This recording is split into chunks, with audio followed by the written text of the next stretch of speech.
In the fabled land of Northern California, nestled in the Valley of Sacramento, two friends begin a journey to enlighten the world about their experience living life as a Xennial. But what is a Xennial, you may ask? If you wish to know, then follow them on their adventures. Welcome to the Xennial Chronicles. This is James. This is Mike.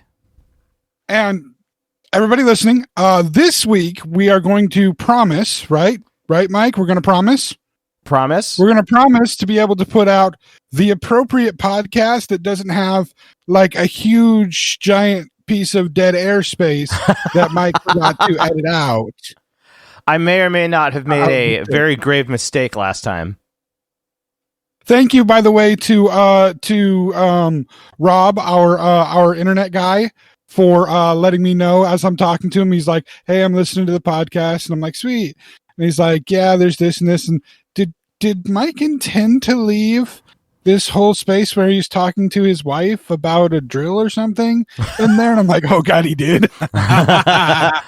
Yeah. Okay. No, he didn't. I'm gonna send it to him. Hold on. It was very cryptic. So it's funny because when you texted me about it, I was at work and I went into immediate freak out mode and I was like, "Oh God, take it down." So the first thing I did was I took it off of YouTube and then I went and I removed it from the website and it was still playable on the website for the longest time. And I even tried deleting the file and all this, and for some reason it kept in the cache for a little while. Since then, the data's been updated because I uploaded a new file, so you can't hear it. You can't hear it anymore in last week's episode. So apologies if anybody wanted to hear that. It really wasn't that crazy, but the way that you said it was so cryptic that I flipped out. And I was like freaking out for like 10 minutes trying to delete the video file from Facebook because I have to manually go into it now and all this kind of stuff. It was just all super damage control on my part that I was trying to handle this stuff. And it really wasn't a big deal. When I went back and finally listened to it in the edit file, I did the edit because I was already done, 95% of the way. But when I heard it, I was like, oh, that's nothing. That's not a big deal. Oh, well, whatever. So sorry if you can't hear it now. If you heard it last week, my apologies. But I'm actually going to share this. I'm going to share this because I want people to get a view of the conversation between us. Oh God! So this is what I sent. This is what I sent in the conversation to Mike. So apparently you left the bit where your wife came in on the podcast. Mike's response: "What? Fuck!" And I'm slightly elevating my voice to show you that these are all caps. Yeah. And I'm like, yeah, that's what Rob said anyway. God damn it! I'm trying to remove it from everywhere. Okay, sorry, I didn't catch it before this. That's me saying sorry, I didn't catch it before this because I didn't. Mike, back to Mike. It's okay. I'm sorry I let it slip. I don't believe anything bad was said. Back to me. Not that I remember. Dead air, maybe. I might have said something. Don't remember. By the way, and the reason I said I might have said something is because when these things do happen, and normally Mike does edit it out. Yeah, he'll be like just a few moments ago before we started, he's like, "Hey, I got to go get some more coffee. Make sure I'm good with coffee." And I did make some little funny comment. And usually when he walks away, I try to leave some kind of funny comment, hoping that he'll be listening later as he's doing the edit. And instead of just like, "Oh yeah, here's the dead space and here's the dead space, and I'm just going to edit it out," I'm hoping at some point he'll listen to some of the dead space and hear some of the weird, crazy things that I say, because I do it on purpose just to try to get response from him, hoping that he'll be like, "Dude, do you realize?" Send me a message. "Do you realize what you said during the missing point? That was like that was funny, but it also scared the crap out of me."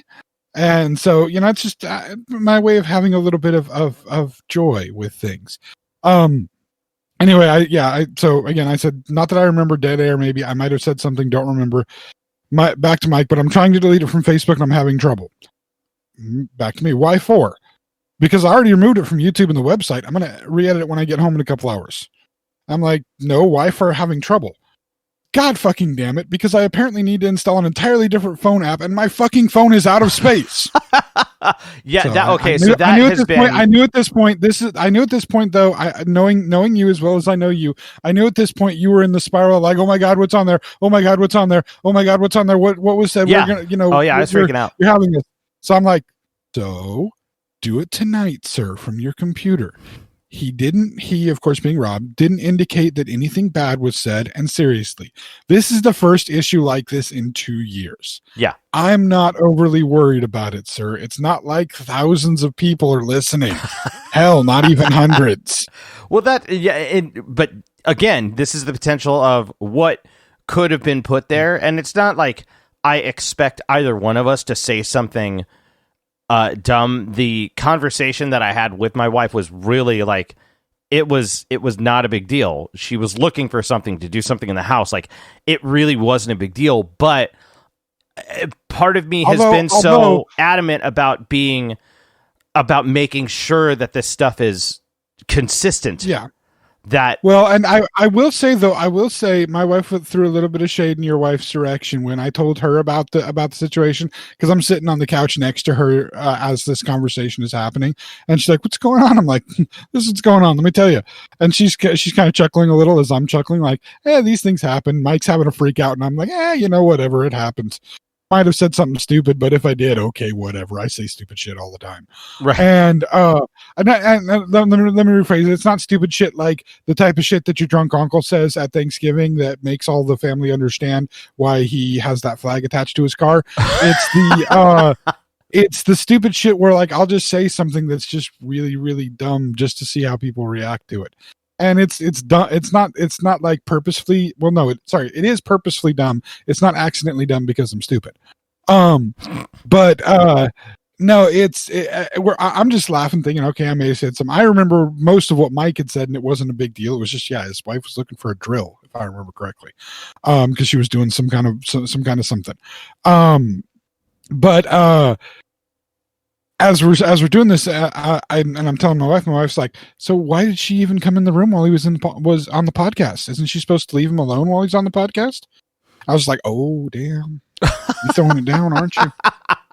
No. She had actually texted me earlier, and I hadn't responded, and so she was trying to get something done. So yeah, so it's your fault for not responding to the text. Yeah, exactly. So yeah, that's why the door was open. That's why she talked to me. It's because I wasn't responding to the text, and I have my phone normally in my lap, but it wasn't there, or it was on silent or something. I don't remember, but I remembered seeing the text afterwards, and I remembered that I wasn't intentionally ignoring a text. I just didn't see it. So she had to get something done, and it was important because we were losing time time out of the day. So yeah, no, that part wasn't her fault. This is something. This is a lesson for people listening to learn. This is a lesson to learn. Sometimes you'll see a situation and you'll have only so many facts about the situation, and as a result, you'll form an opinion about the situation. But the true mark of somebody that is actually intelligent, somebody that is capable of rational thought and logical discourse, is when new information comes to light. You get new data to work with. Yes. You are able to shift your viewpoint as a result of that new data. Yes. This is the problem. This is the problem that people have overwhelmingly with the idea of, well, that's not how it was when I was, growing up, or the new data is here. The world is different now. Yep. And you need to assimilate that new data and understand that it's a new perspective of looking at things. With this new data, that Mike was an idiot and didn't respond to his wife's texts. Yes. And didn't make sure he was watching his phone for the wife's text, because that's what we need to do whenever we're not right next to the wife, even sometimes when we are right next to the wife. Yes. I will inform my wife of this, and she will then go, okay, so wasn't Tasha's fault for breaking into the thing and getting in the middle of the podcast. It wasn't her fault at all. It was Mike's fault for not doing his job. Exactly. So that's the dude. Like my phone is sitting right where I can see it right now all the time, because although I don't have a door to open for my wife to come in, because I'm in a loft area, but she actually has come in multiple times during podcasts, and she just kind of does hand signals to me and whatnot. Luckily, we have kind of an understanding to some extent of what the hand signals mean. But it's like, touching her wrist time. Are you still freaking talking, James? And hand to her mouth, you ready to eat? Or finger across her throat, I'm going to kill you when this is over. Something like that. You know what I mean? Yeah, totally. But yeah, so that was that. We promised that this week we won't have that problem. Mike is going to be diligent. He has a smaller timetable to work on things, but he's going to try to be diligent and make sure. Unless of course his wife busts in and she says stuff that's funny, then I might even tell him to keep it in, because you know what, definitely. that could be worth things. Yes. But other than that, this week we have a few fun things to talk about. At least I do. Do you have any fun things to talk about, Mike? Myself, the week for the most part has been relatively uneventful. For me, I would say nothing too crazy that I can think of. How do you feel now that you're what is it? It's over a week now removed from your second COVID shot. How you feeling?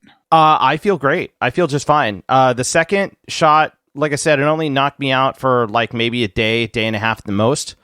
I am actually starting to see a lot more of my friends get those shots. Friends, coworkers, people have been waiting to get it for so long, and finally they've been able to schedule stuff. So I'm very proud of them, and I'm very happy that I'm seeing that. So that is a good thing. I think scheduling is part of it. There's the other part of it that is, I think there is a healthy skepticism of not like, no, I'm not going to get the shot at all. That's not the healthy skepticism. But the healthy skepticism is this is probably the quickest in any recorded time that we have. This is the quickest that a vaccine for a new disease has been developed. And yes, it was developed by using technology that was already in the works. So it was just kind of piggybacking on other research. That's kind of, as far as the vector. Yeah, I wouldn't necessarily want to, I personally would not want to adhere myself to that mindset. I understand where you're coming from because there was so much concentration on it. But this is, to clear things up, this is as far as where my mindset is on this, and a lot of people are arguing this. But to clear this up, this is the result of years and years and years worth of research that had gone, for the most part, unnoticed. So this is something that we've been trying to figure out how to handle for a very long time. And so this solution is going to apply itself to countless other situations. Yeah.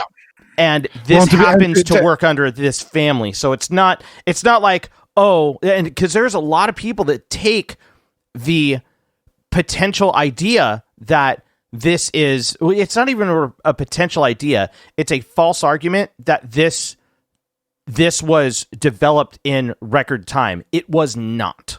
This was a... Well, no, and that's the thing. Yeah, this is not, hey, we've magically come up with something, because people get conspiratorial about it and all this kind of stuff. You don't want to go down that road. No. And let me try to add a little bit of clarity to it. Okay. To have a vaccine come out, to target a specific thing like the coronavirus within the speed that this one seemed to be, notice the words I'm saying, seemed to be from when COVID happened to when the vaccine finally came out. Nothing we have ever seen has come out that fast. But the reason it was able to come out that fast is because the specific vector that is being used, the specific method that is being used to deliver the vaccine, to make the vaccine happen, that was what was in development for so long. The COVID vaccine specifically was not, but the method to make it work was, and all that needed to happen. Basically, what you had is the method is like a suit, or a uniform. Say, let's say a uniform for like football. Okay? Yeah. That's the uniform. What you needed to figure out was what helmet you needed to put on the uniform. The rest of the uniform's already built. You just need the helmet. The helmet is the COVID part of it, the COVID vaccine part of it. But the rest of the part that specifically goes after COVID, but the rest of it was already built and made as part of this specific vector of vaccines. And what's nice about it is, like I think, like you were trying to say, the methodology with that uniform is that you can put basically any helmet you need to on it to target the specific viruses. And that's what had been in production for years, was the vector, the vehicle to take it in. Yeah. Maybe a vehicle reference is better. The vehicle to take it in, you just need to know what to put in it to attack that specific thing. That's why it was able to be seemingly developed so fast. It wasn't about that. The method was developed already. It was about just adding the component of this is what you're going to target is COVID. That's that was the delivery system was already there.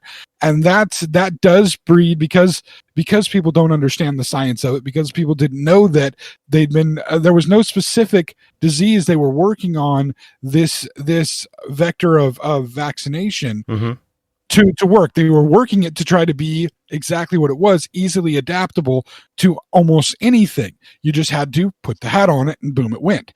And that's why it kind of went under the radar a little bit. People didn't necessarily know about it because unless you can put a name to the thing, it's not as flashy. It's not going to get people to pay attention to it. So understandably, with the majority of the population, with the population that we have that's stupid enough to try to use a laundry basket. You saw that too? To fill up, that's got to be fucking gas. Planned, man. That's got to be fill planned. Up gas for the gas shortage. Somebody, you never know, though. Somebody is mocking the fact that people are putting shit in plastic tubs and plastic bags, that is something that should be mocked. But plastic tubs and plastic bags is stupid enough. Yeah. But anyway, the point being, we have that subset of our population, so we're going to have the people that again can't get all the pieces of information and be able to assimilate that information and have a new worldview of things. But I think that if I may, just to kind of throw it out there, obviously, just to properly what's the term I'm looking for? Just to properly preface this, sort of, we're not really prefacing it because we're already in the middle of the conversation. Neither one of us are doctors. Neither one of us are scientists. But there has been this is the reason why it feels like there's a lot of concentration on this, and it feels so new to me from what I'm noticing, the way I'm perceiving it, is the fact that there hasn't been a social, there has not been a social consciousness concentrated on this. The thing is that when people talk about the coronavirus, they are specifically talking about COVID-19. COVID-19 is one of many strains of different types of coronaviruses. And what a coronavirus is it is the virus, the core of the virus, the part that actually attacks the body, is surrounded by a layer of fat or whatever type tissue that protects it to allow it to move from vector to vector, right? So the coronavirus is fat that protects it as it travels through the air. Sometimes it will actually survive on certain surfaces. This is as far as my best assertion of what we know so far, and again, I am not an expert on this, but when it comes down to COVID specifically, like the scientific names of it, it's called COVID-19 because it was discovered in 2019. That's what it is. However, another name for it is the 19th iteration of it. Yeah, another name for it that a lot of people don't necessarily concentrate on is SARS-CoV-2 or SARS-CoV-2. It is a SARS virus. Which is now many cold viruses, the way that they operate is they operate like coronaviruses. This is why coronavirus has been listed as something that could be killed by Lysol wipes for the last X number of years that it's been out. Because the COVID or the coronavirus portion of it, the layer of fat gets destroyed by the household cleanser. Now, I'm just going to avoid the other commentary about household cleansers that happened at certain points halfway through the year or so. But I'll address them. Okay. Household cleaners can kill certain viruses on surfaces. Well, they will also kill viruses within the body, but they'll also kill other parts of the body. That's the problem. On surfaces. They are not meant to be ingested. Right. You do not consume them. Period. Yes. Period. So but anyway, yeah. Anyway, not intended for human consumption. No. But like I was saying, I think that the people that are still waiting to get it, part of it has to do with getting appointments, but the other part of it is this is something that hasn't followed the vaccines and the way that the role that they had hasn't followed what we have learned societally as the standard method for these things to roll out with. There wasn't all of the testing that we normally expect before these things are allowed to roll out. Some of which is necessary, some of which can be argued for certain medications that go through all the testing aren't as much necessary. That's a whole nother topic that we could discuss in as far as what pharmaceutical companies their testing and their protocols and the things that they make and the way that they handle things. That's a topic for another day. But what I'm speaking of is the fact that there's still that the society, especially in the United States, has this understanding how these things are supposed to happen. This has not happened the way it's supposed to. So there are many people that have that healthy skepticism of, I want to see how people react to this thing before I'm for sure wanting to do it. However, that can be an understandable and okay situation, as long as you understand that at some point the safest thing that's going to happen is for you and your family to get vaccinated, because until you do, you are constantly at risk of not only getting this virus but transmitting it. And then until the point that you decide to decide to or are able to get the vaccination, you still need to follow all the appropriate safety protocols of being masked, socially distancing, and not doing stupid crap. Yeah, and so exactly. I think you're finding there's a mixture of the people that are skeptical and wanted to see what happened first, and then the ability to get the appointments to get the viruses.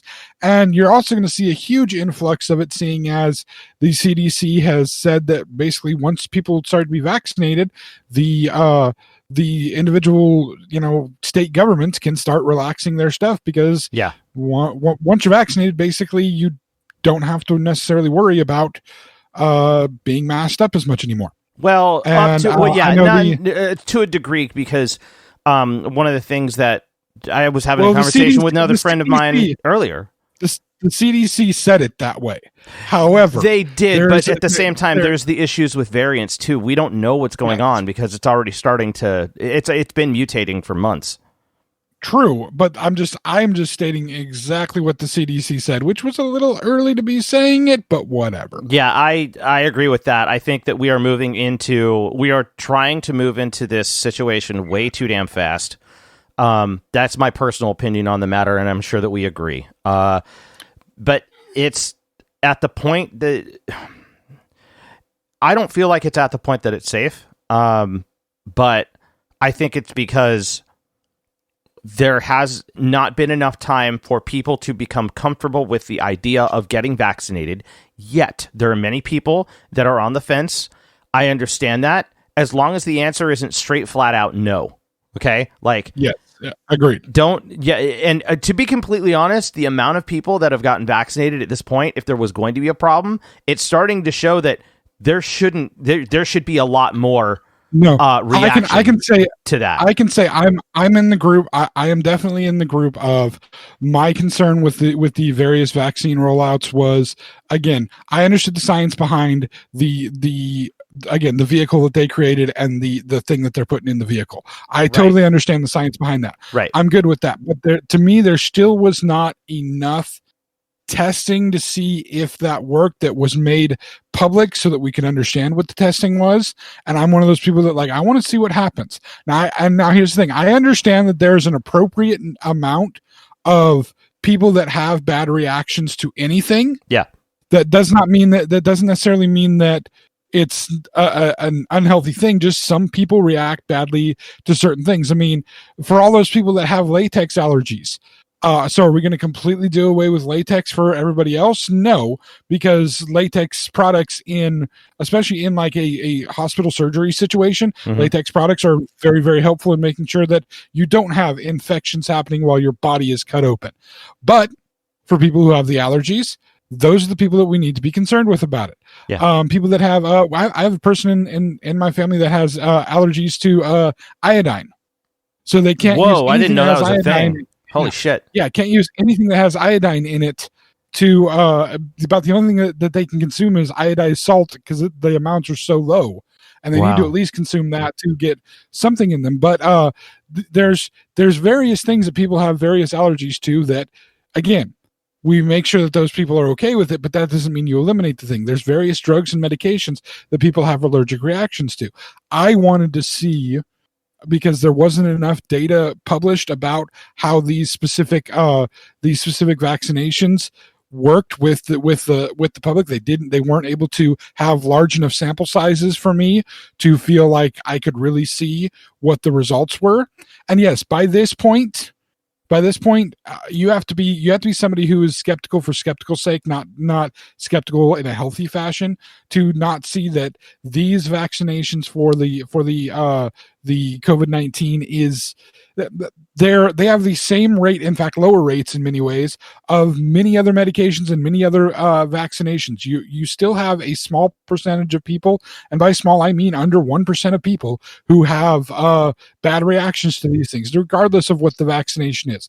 I have a sibling, I can go at least so far as to say one of my younger siblings who during childhood vaccinations would get she was one that would spike a fever after having the vaccinations as a child.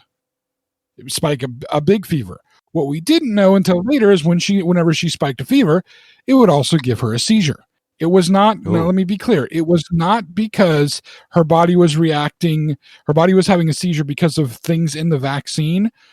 The vaccine kickstarted her immune system like it's supposed to, like they're designed to. This caused her to have a slight fever. The fever itself is what caused her to have the seizure. And she, at different times, had fevers for other reasons and had seizures. And would cause seizures. Okay. Yeah, we had to actually carry around special medication for her in a refrigerated little thing in case she had a seizure when she was away from the house. It was something that dissipated it with as she got older, but the first real trigger of it was in the drive-thru of a Jack in the Box. I'm sitting in the back seat, she's sitting in her car seat, and she has a seizure. Freaks me the hell out. Makes it very difficult even for me to this day to go through drive-thrus. I get kind of panicky in drive-thrus. Whoa, man! And I have only eaten at that Jack in the Box, that specific one time since then, and I refuse to go through the drive-thru. I've only been back there once. I can understand that. Luckily, it's not in this. It's not in the area I live in now, because it was when I was much younger and living in a different location. And one time when I went back there to visit, I braved trying to go to that Jack in the Box, but it was a little traumatic for me as a kid. But those are things that those are actually, people may think, oh my God, that happened with the vaccines, and go the plastic Jenny McCarthy route, and no, the vaccines are bad.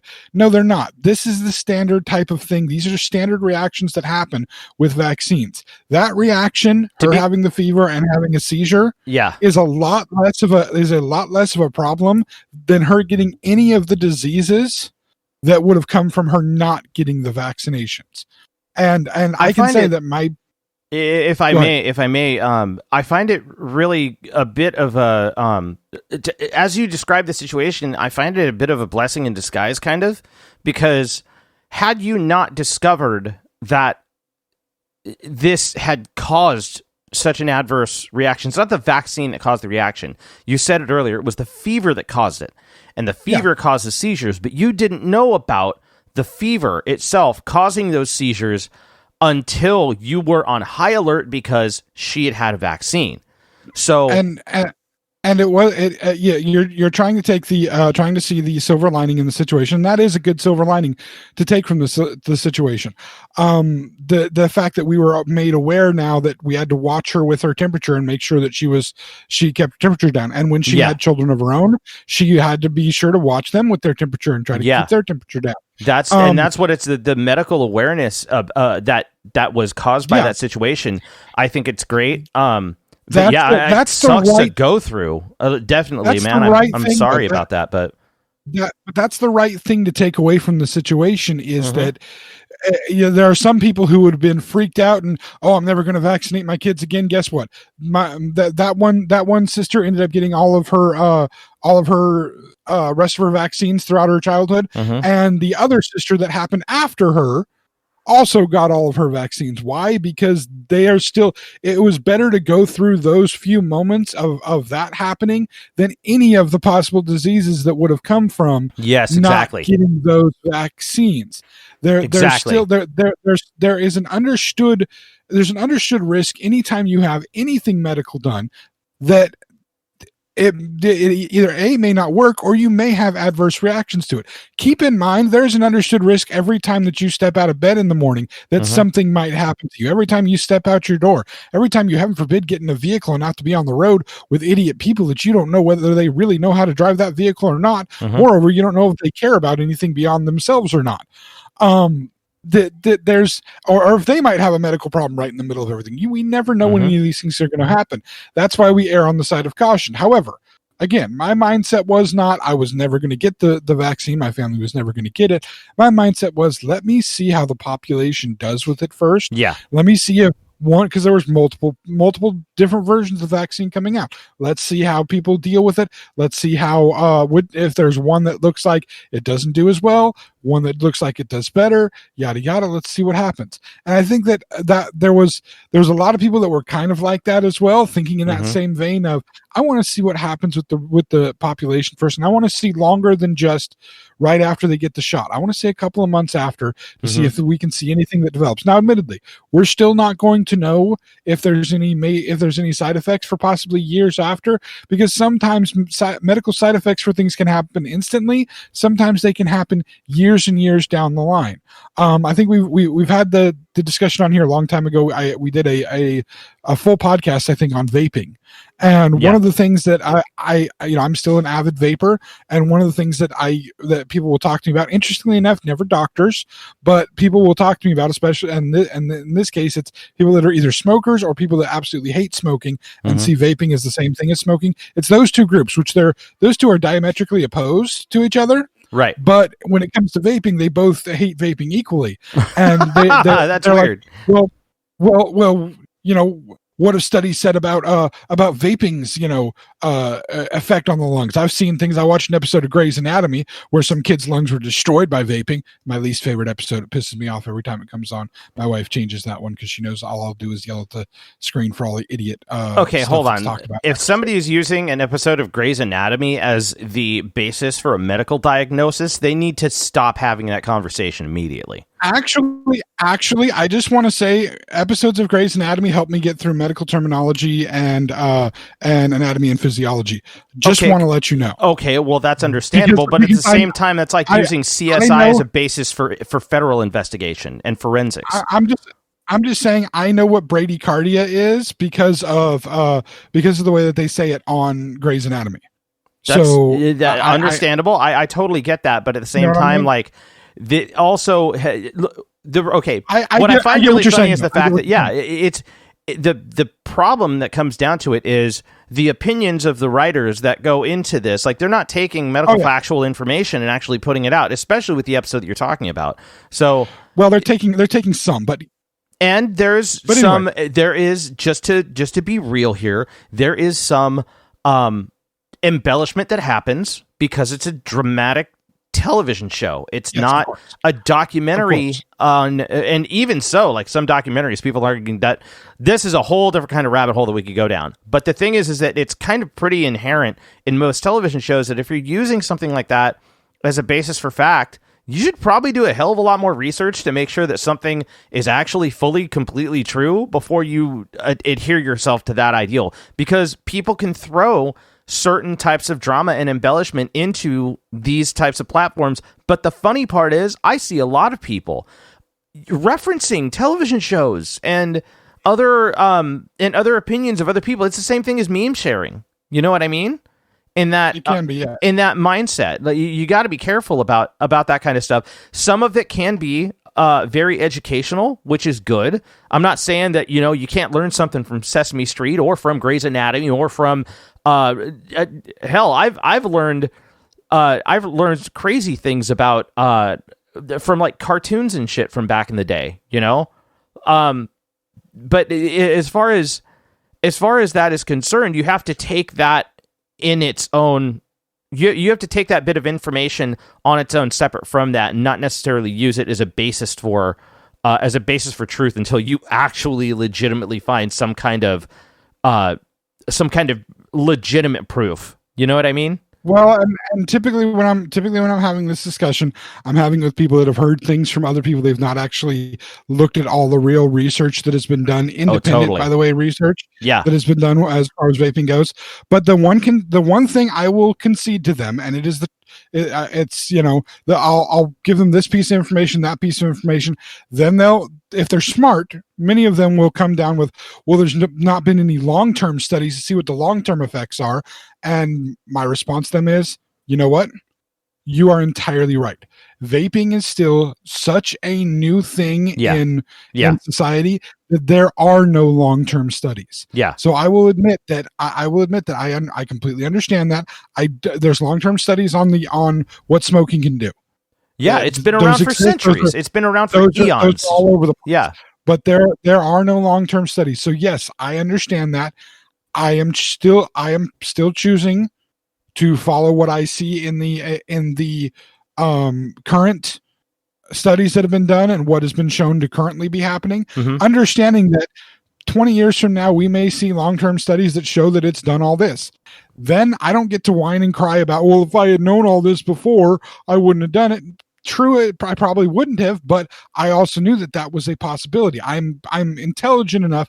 I can accept enough. I know that that's a possibility, that long-term studies may show that it's bad. However, I am still choosing to do it, knowing that if that's what happens, it's my fault. I have to deal with that. Yeah, see, that is the adult part of this entire thing. Yeah, but that's where when it came to the vaccine, I wanted to see a little bit more of a little bit more long term. We still don't have the full long term, but at least we got to see, and many other people, very much like me, got to see a few months of people taking it, and people weren't 2 months after taking it dropping dead or anything. So it's like we're feeling good about this. They're not acting as Wi-Fi hotspots because the 5G has been injected into them. So there's that too. My reception still sucks. Yeah. It's like, I still don't have internet. I must not have got the 5G. Damn it! Which one was it? The J&J? Yeah, it probably was. That's why they got rid of it. People figured out that's what it was. Yeah. Bill Gates knew about the divorce ahead of time, so that's why they pulled the Johnson & Johnson. Yes, we just started a whole new conspiracy theory. Oh anyway, no! Don't do that! Don't do that! Anyway. I think that's why you're seeing people finally being able to do it. And again, the fact that restrictions are at some point going to be lifted, people are finally wanting to do it. They're wanting to get back to a normal life. And part of getting back to that normal life is at some point or another, people getting back to work, which is something I'm trying to do, not because of COVID, but because I'm about to finish up with my schooling. And so it's time for me to finally go get a job for what my schooling is. But that's proving to be, not just me, but on the whole of people trying to get a job, that's proving to be a very unusual and difficult thing now in the soon to be post-COVID world.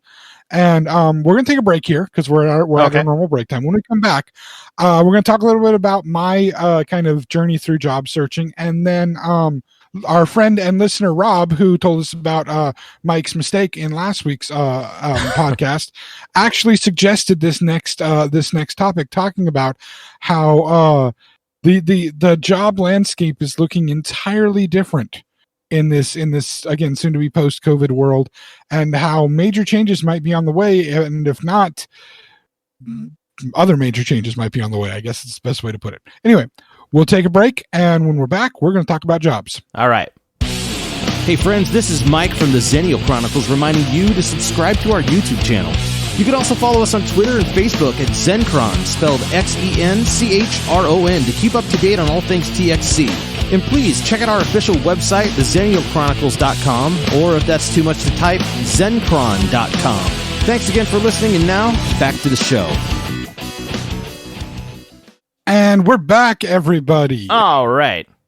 I just want to say that during our break, my wife actually decided that she was going to ask me for something. So you're not the only one who has the wife asking you to do things during podcast time. Not a problem. But, not a problem.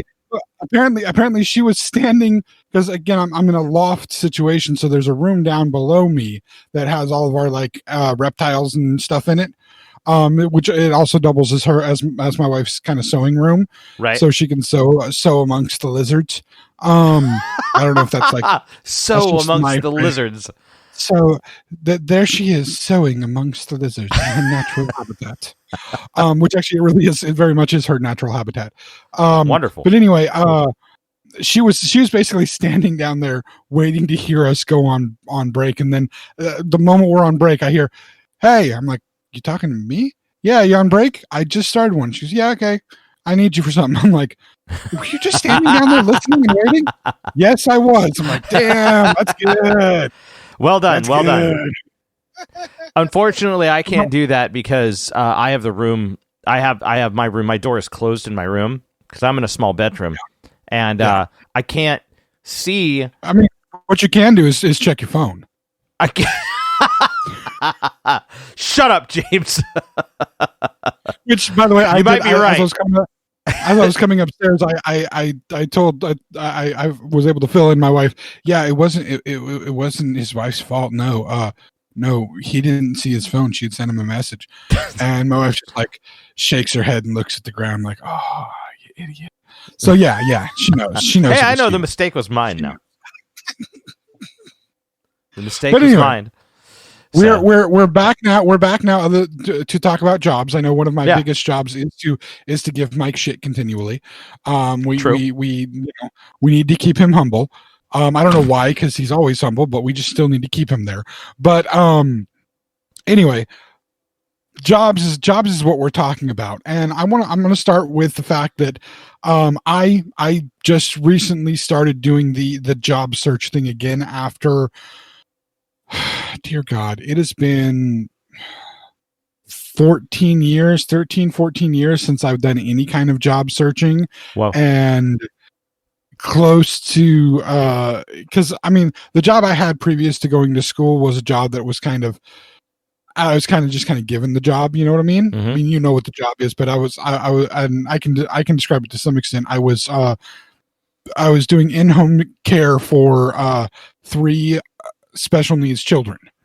Yes. And I was actually getting paid to do in-home care for 3 special needs children. And it was just kind of placed in my lap, and I did the work. I didn't have to do any job interview. I didn't have to go through all the, writing a resume and whatnot, all these various things.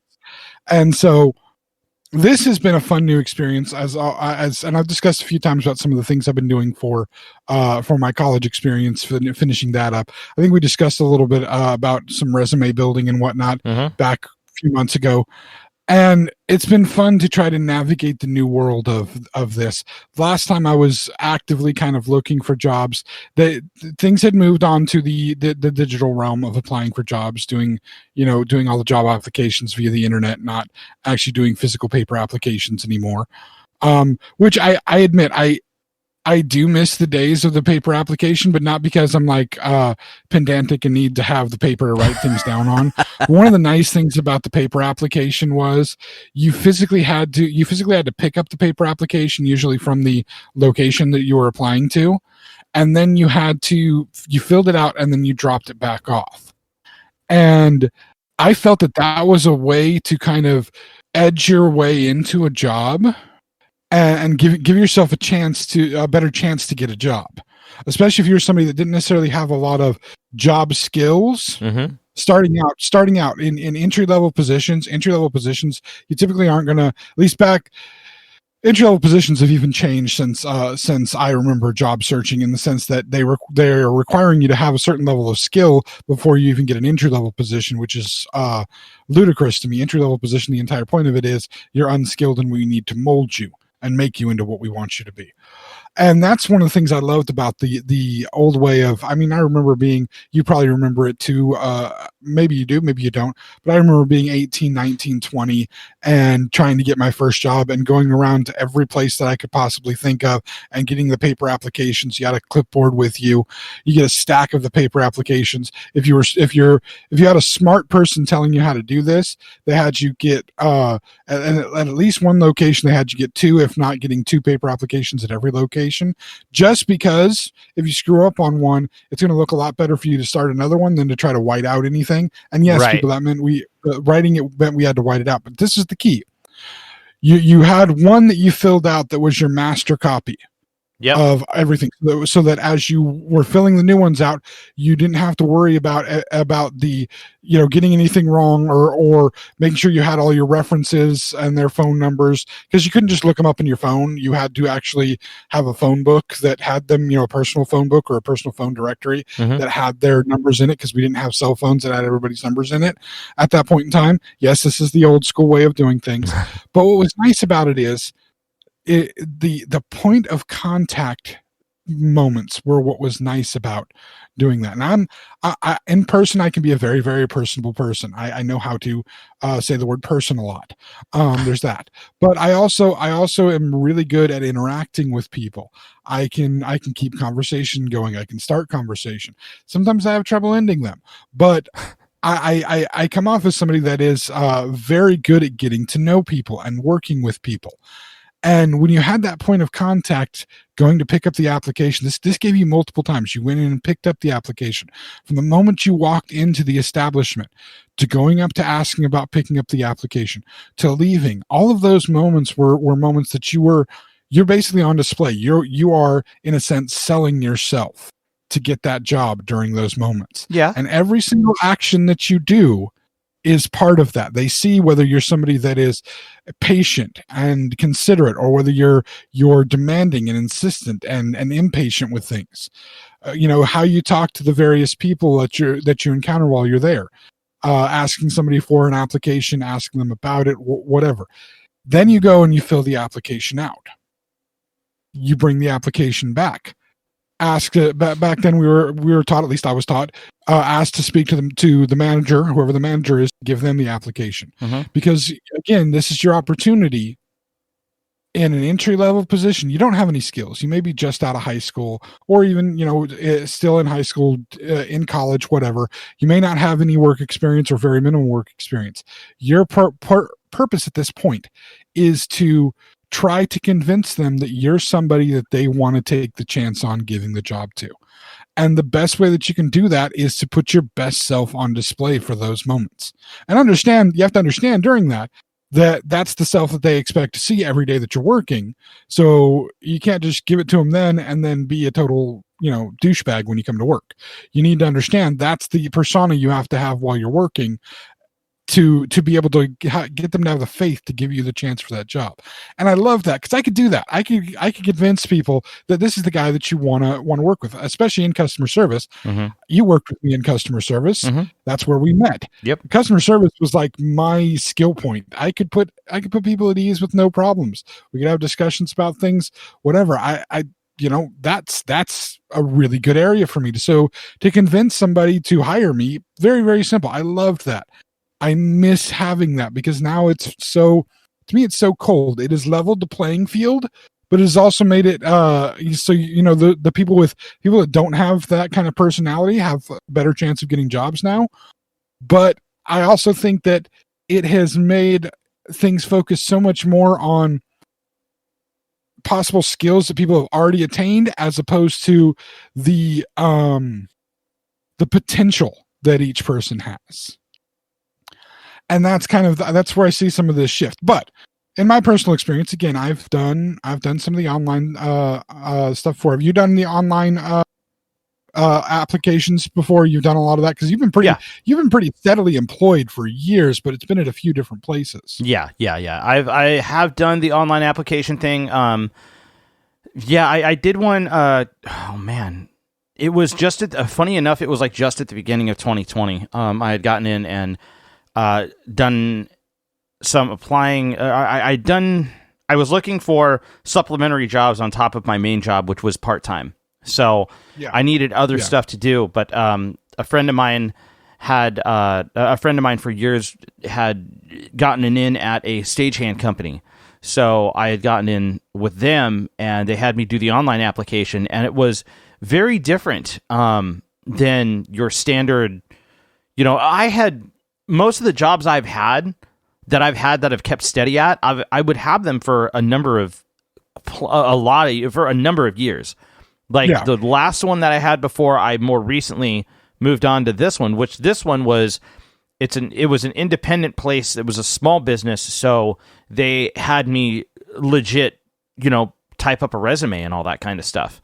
And I thought that was very different, very considerate, especially being the fact that most of the they don't, like, this place doesn't have job applications. They ask for resumes from their from the people that are looking to be employed by them. I'm just he really made you do a. Was it for the other owner, not for? Yeah, it was for the other. Yeah, I know. I personally know one owner, and then there was another owner that didn't know me. So in order to be on the paperwork, I had to do that.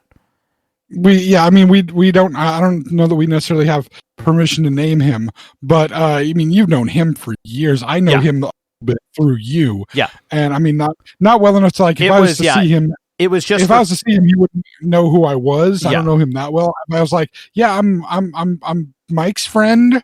I was following the band Prilosis around a whole bunch. You might go, oh yeah, I kind of remember you. But that would be, if he even said that, I'd be like, sweet, you kind of remember me. But, I was like, he seriously made you. You knew he was going to hire you, but he had to get the other owner. It was just for the sake of cordiality. It wasn't for anything. It was basically an in. It was just the fact that they had to have something.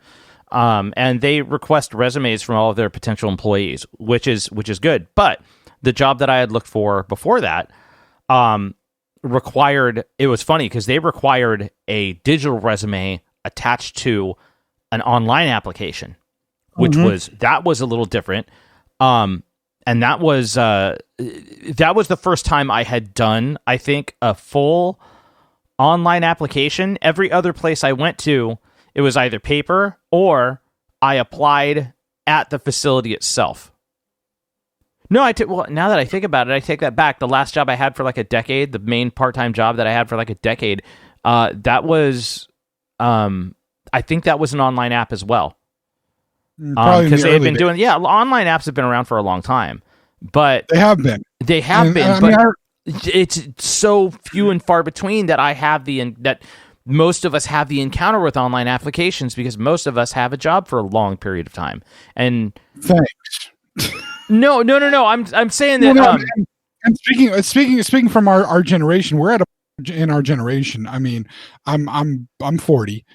Yeah, you're getting close to that. Yeah. We're at a point in our generation where you're right. Most of us have had long-term jobs. They're not in a situation like I am, where this is literally like my third career setup in life, and look for a job. Which I will admit, that is a difficult thing. So a lot of people haven't necessarily, there's some that have encountered this, but there's a lot that they've been entrenched in jobs for years. And if they do jump from if they have jumped jobs, it's usually similar to your situation with your current job. You know somebody that's in the place that has brought you into the place. And so you've only had to do some basic stuff as a formality, not as really trying to sell yourself to get the job. Right. And that's the situation I find myself in, is I'm trying to sell myself to get the job. I'm trying to have to explain why a 40-year-old guy who's gone to college for the third time in his life now is in a completely different career than he's ever had any training for before, and is now trying to get a job in that. And it is, I'm going to say right now, it is not necessarily an easy task. No. Because the only thing I can really sell myself on is, look, I have this training. And I can sell myself on the fact that I went back to school when I was 39 and was able to learn this new thing and be successful at learning it. Mm-hmm. So that should at least show you that I'm still willing to learn. I'm willing to be molded. I'm willing to work for what I need to get. I'm not somebody who's at that age that thinks I already know everything. I don't. And I can learn from anybody that has something to teach me. Right. So that's about the only thing I have as a real selling point, because I have no experience in the field. And it's been an interesting journey myself I've probably done somewhere in the category of 20 applications. I've only had at this point one place call me for an interview. And in fact, I did that interview on Thursday. I know I told you about it, but I'm letting everybody else know about it. I did fairly well in the interview. I did forget one thing that my one of my instructors at my college told me. She teaches the career success class. This is one of the tenets that she teaches, and I'm giving it to you all now. Anybody that's listening that's going to be looking for a job, this is something that we didn't have to do when we were younger, from our generation, looking for jobs, but it is something that is considered vital and important now for your job interview. You need to read and understand the company's mission statement. Because here's the thing. Nowadays in interviews, that is part of their regular interview question now. They want to know if you've read the mission statement. They want to know what you know about the company before they want to hire you. They don't want to hire somebody that doesn't know something about the company. They want you to know something about what they do. You need to read their mission statement. You need to understand, because you can find it online everywhere. Used to be it was hard to find a company's mission statement. Now, if you're on their website applying, their mission statement is right there. They want you to know their mission statement. They kind of want you to know about their history. They will ask you about this in your interviews. Now, again, my instructor told me to do this. This was a facility that this is a medical facility, because I'm going into a branch of the medical field. I will be working in the medical field, just not with people medically. It's, the bookkeeping side of things, really. That's a good way to describe it, right? Okay, yeah. I mean, you know what I'm doing. So yeah. It's the bookkeeping side of things. For the most part. That's what I went to school for, was the bookkeeping side of things. But it's a facility that I'm actually very familiar with, because I am a patient there. I've been a patient there for years. So I know that building very well. I know many of the people that work at that building very well, because I've been a patient there for years. So I thought I knew what I needed to know about the place, and I did not listen to what my instructor had said, and I did not read the mission statement. I did not read the history of the place. When I asked them at the end of my interview, how did I do with my interview? They give you that portion for questions. I always ask, how did I do with the interview? What can you tell me to do better? Because one of the things I sell myself as in any interview, and I've done this since the beginning, was I'm somebody that is teachable. I don't care. And I can go back to the time that we were working together at Blockbuster. Yeah. And I did hiring at Blockbuster. I was an assistant manager at the age of 19, which is more power than a 19-year-old should ever have. But I'd like to think I didn't abuse it too badly. But I was part of doing the hiring. The store manager mainly did the hiring, but I was helping with candidates for hiring and helping to do the interviews. And the one thing I always appreciated in anybody that was hired was not how smart they were, how knowledgeable they were, but how easily they could be taught, how much they would retain the information and apply the information that you gave them, how well they could take any kind of constructive criticism. And that's on the part of the management person whoever's training them to be constructive about the criticism and not tear them down and treat them like garbage. You have to use the criticism to build them up in a good way. Show them that there's a better way that they can do it. Not that they're doing it. It's not about pointing out what they're doing wrong. It's showing them a better way to do it that's more successful. And so a person that could be taught, a person that could learn things, was so much more important to me than a person that already had a whole bunch of knowledge and thought they were the smartest person around. Because if you could teach somebody, you could get them to be the employee they needed to be. If you can't teach them, they're not worth your time and effort. And so, since that's something I sell myself as somebody that is teachable, that can learn, that will apply what I've been taught and become a better employee each day that I'm working there. That's how I sell myself. So to me, it seems appropriate that at the end of the interview, I ask, how did I do with the interview? What can I do better next time? And that's the one thing they pointed out to me, like, you're very personable, you're very calm, you answered all the questions well, you gave good examples. The only thing you didn't do was knowing about the mission statement and knowing, I'm like, okay, yes, I should have done more research. I was familiar with this place, but I thought I knew what I needed to, and I didn't. So that's a place I need to. And that's the other portion of it. If you're going to say that you're teachable and that you can learn, you have to be willing to admit you made a mistake when you've done something wrong and how you have to do it better next time. Yeah. And this all happened within the case of this interview. But This was a weird interview for me, and it's been years, 13, 14 years or so. Like I said, since I've done an interview. I've really been looking for a job like this. This was the first time in my life that I have been interviewed by somebody younger than me. Oh, wow.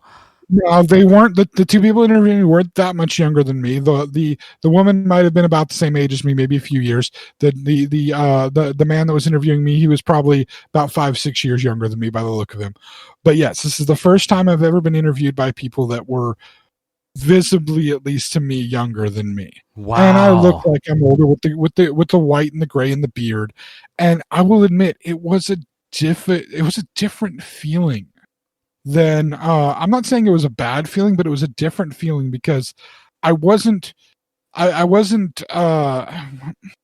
definitely not as intimidated by them as I would have been as the 19 and 20-year-old me. Mm-hmm. And some of that has to do with the fact that I've already lived another whole 20 years, so it was a lot less of anything that's intimidating to me. Right. But it was like at that point, somebody that was at like 32 when I was 19, somebody who was 32 was like, that's intimidating. They're 32. Yeah. They're an adult. They have their own car, maybe their own house. They pay their own bills. That was intimidating to me. Now somebody who's heck, somebody who's 50 or 60 doesn't intimidate me anymore. And you would think that would be me being 40. So somebody that's 52 is going to be intimidating to me. I'm like, no, you're not intimidating. Oh. I can understand that. Like you made me want to make a. You've been divorced twice. Yeah. And you've been divorced twice. You now live in an apartment by yourself. You drive a crappy old beat up El Camino, and you only got to see your kids on Christmas and birthdays because you had a damn drinking problem. You don't intimidate me at all. In fact, I'm wondering why you're just not curled up in a ball of depression. Because why are you doing the interview? Jeez. I mean, seriously, but that's like it takes a lot now to intimidate me in any regard because I'm an adult. I have kids that I have been in the process of raising with my wife. I've been married for a long time, over half my life almost. I've been married. And happily so. I say the long time because it's been a long time, but happily married. There's a roof over our family's head. We have, working cars. We have, I have a savings account with money in it. Not a lot, but there's still some money in it. It doesn't have a zero balance. That's the important part. It doesn't have a negative balance either. Hey, James. But the point being, I need you to hold on for a minute. What's up? Is it the wife again? Yes, sweetheart. Oh my God, it's happening again. Where's the what? They were under the counter. Tell her to talk louder. Our listeners can't hear her. They should still be there. She's become a minor celebrity in the Xennial Chronicles world. I want to say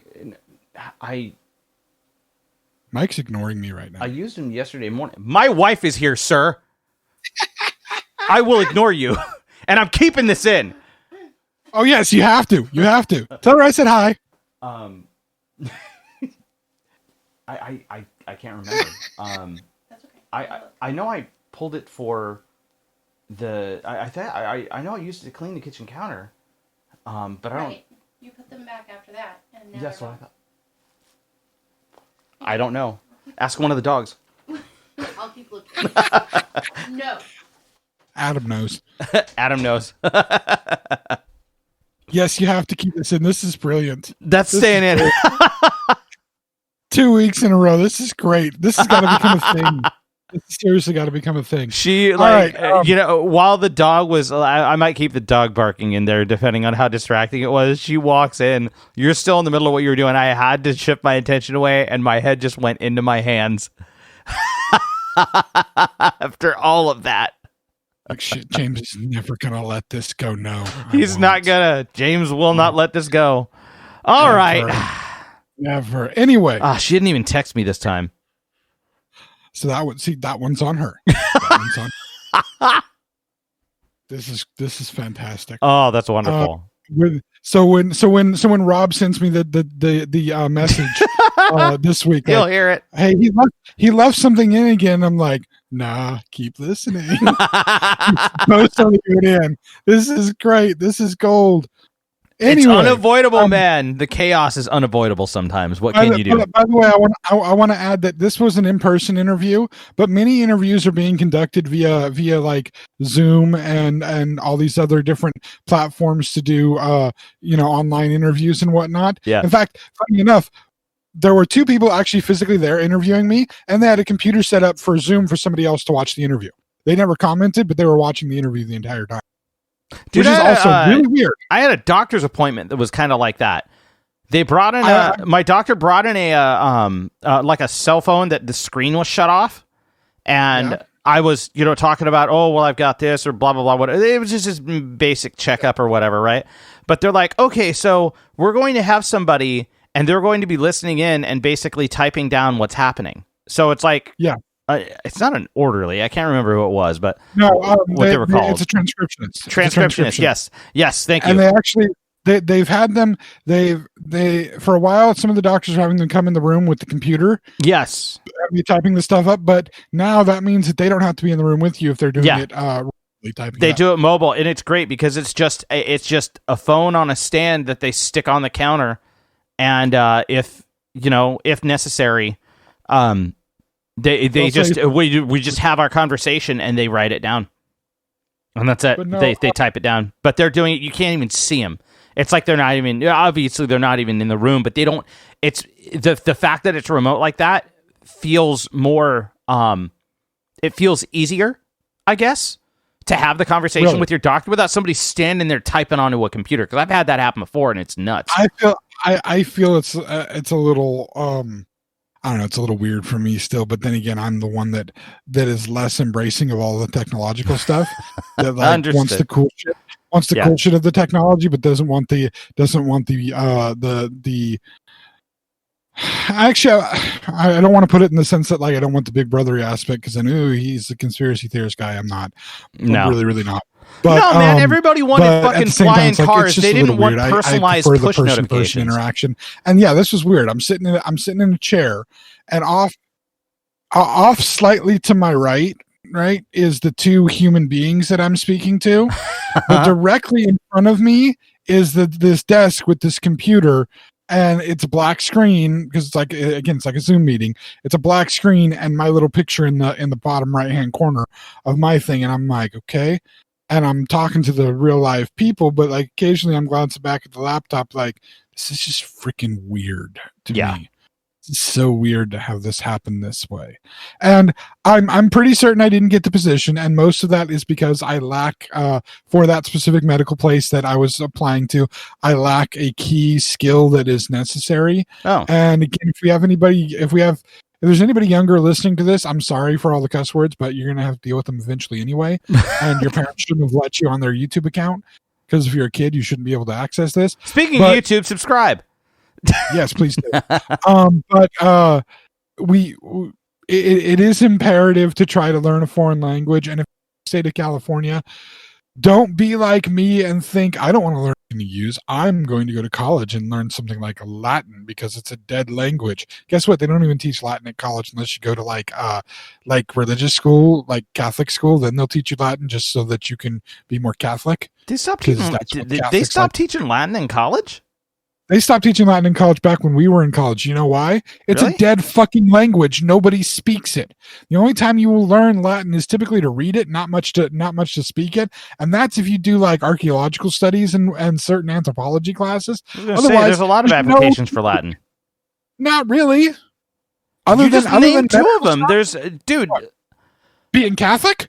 No. That's it. No, dude, archaeology, philosophy, shit, Which by the way, being linguists in general, like language, language scholars and shit. There's exactly niche fields where it would possibly be useful. And by the way, I don't see Latin being taught in like a trade school. Maybe, I mean, that makes sense. Well, no, it's not gonna be taught in most colleges unless, again, you are specifically going for certain degrees and certain things. And by the way, you don't really need to know Latin or Greek to do any philosophy things. And what are you going to do with a bachelor's or master's degree in philosophy? Because about the only thing you can do is teach philosophy. Otherwise, there's not much you're going to get paid for to do. Same with archaeology. All you're going to be doing is being in some foreign country, digging holes in the ground, and you don't get paid much for it. If you want to do it, if it's your passion, go for it. But learn the Latin and Greek on the side, because you're probably not going to get it in any school, because they're dead languages. Nobody speaks them.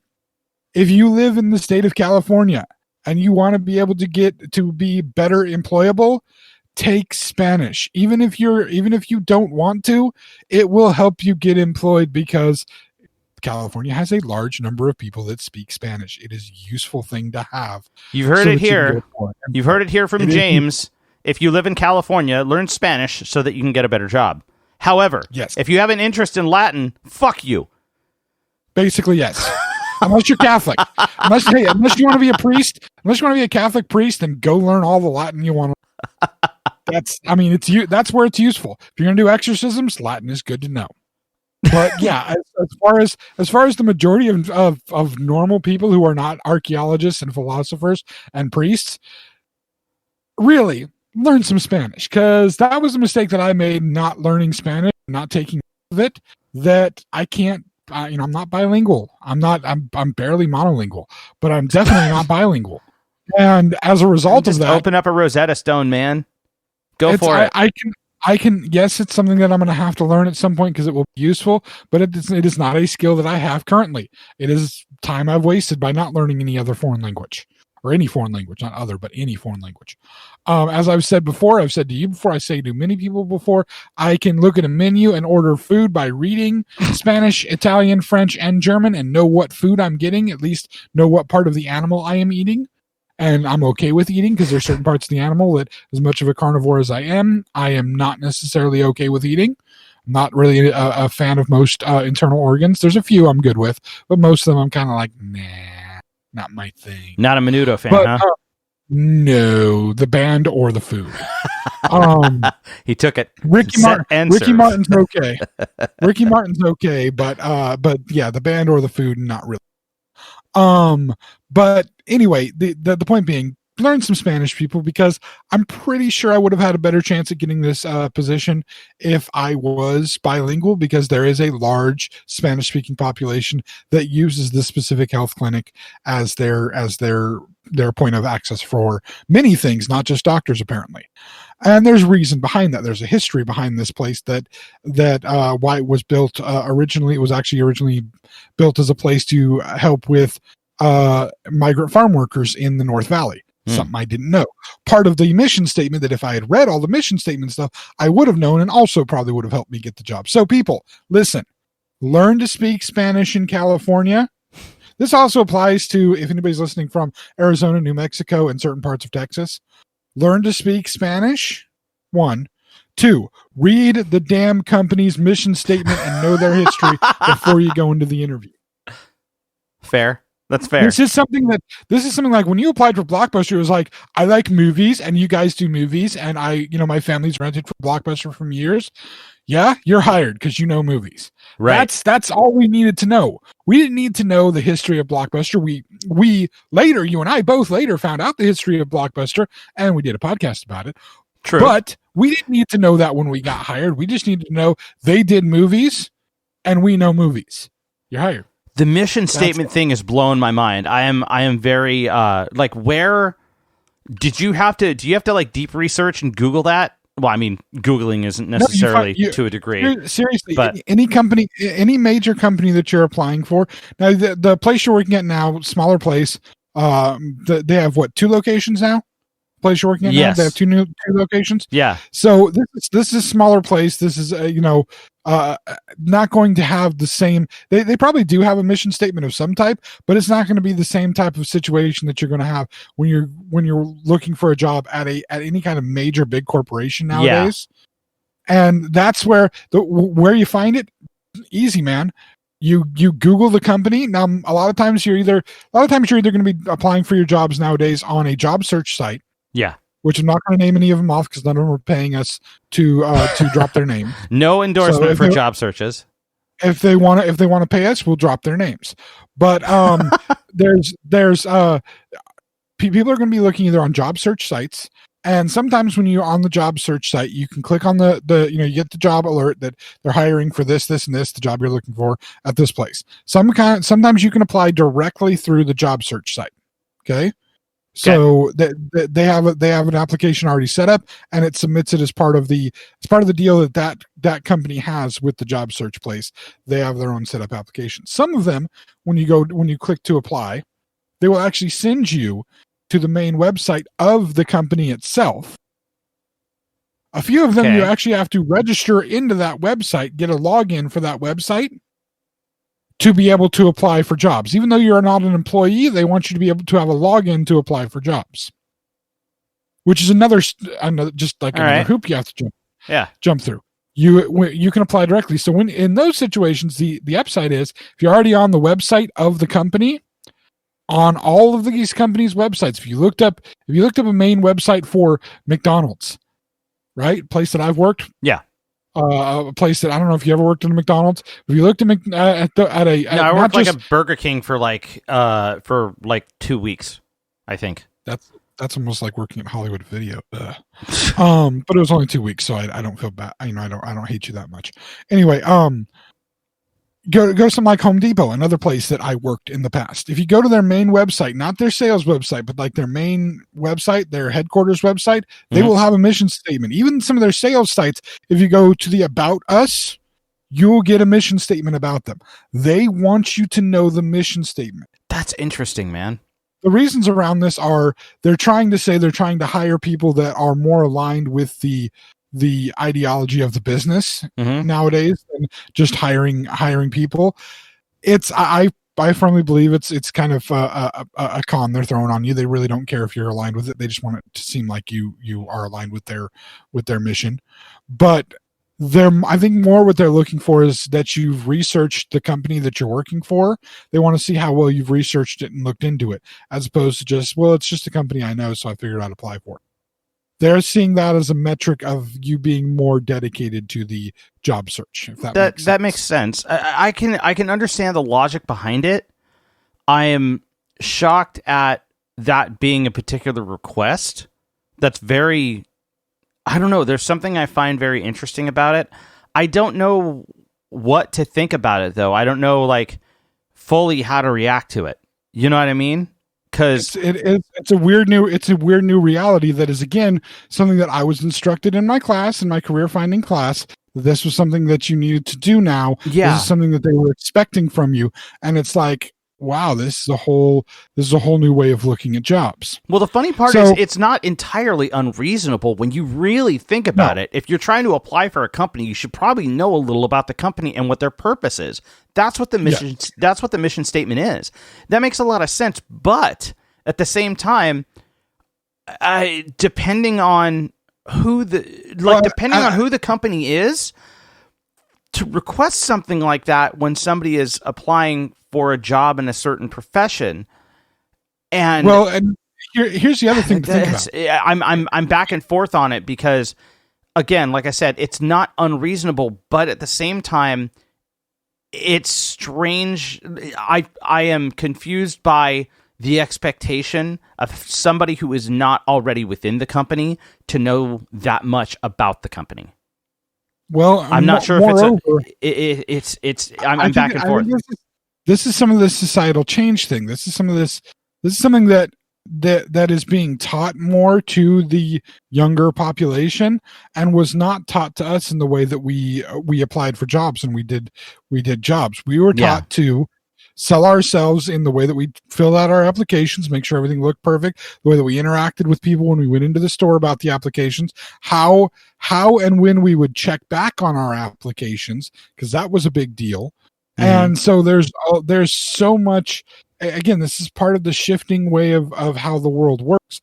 And keep in mind, back when we were applying for jobs, it was not easy to find mission statements for every job. Right. Because not every place had an internet portal. Now this is showing you've looked into the job and researched it. You didn't just click on a job listing you saw on a job search website and just quick apply to it. You actually research the place and you want to work there. So it does, in that caliber of things, it makes sense. We have the capability to find these things now. But that was one of my critical mistakes in the interview, and it's very possible it cost me the job.